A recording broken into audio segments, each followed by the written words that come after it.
Hey friends, if you encounter QtWebEngineProcess.exe system error on your Windows computer, then please watch this video.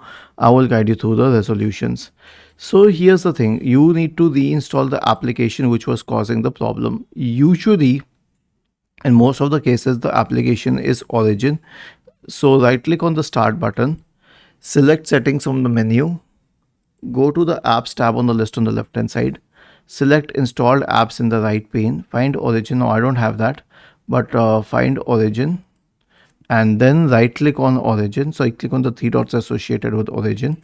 Select uninstall and uninstall it and then reinstall it from the original website. This goes for any software, any program that you encounter this issue with.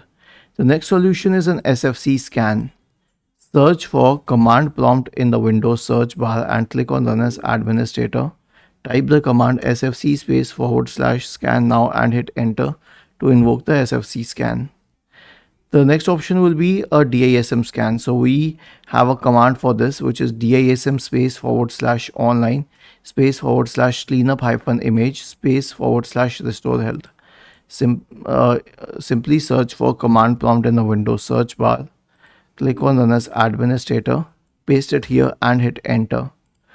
The next solution will be to update all drivers and Windows itself. How would you do that? Right click on the start button, select settings from the menu, go to the Windows Update tab on the list on the left hand side, then go to advanced options, select optional updates.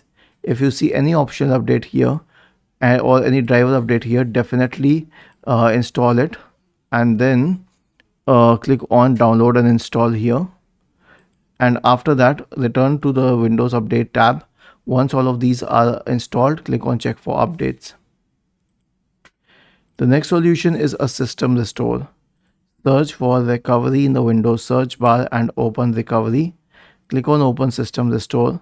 Select next, select a good restore point. Click on next, click on finish and then click on yes. Was this helpful? If yes, then please subscribe to the channel. If not, then let us know in the comment section of the video on how we could help you further. Thank you for watching this video and have a nice day.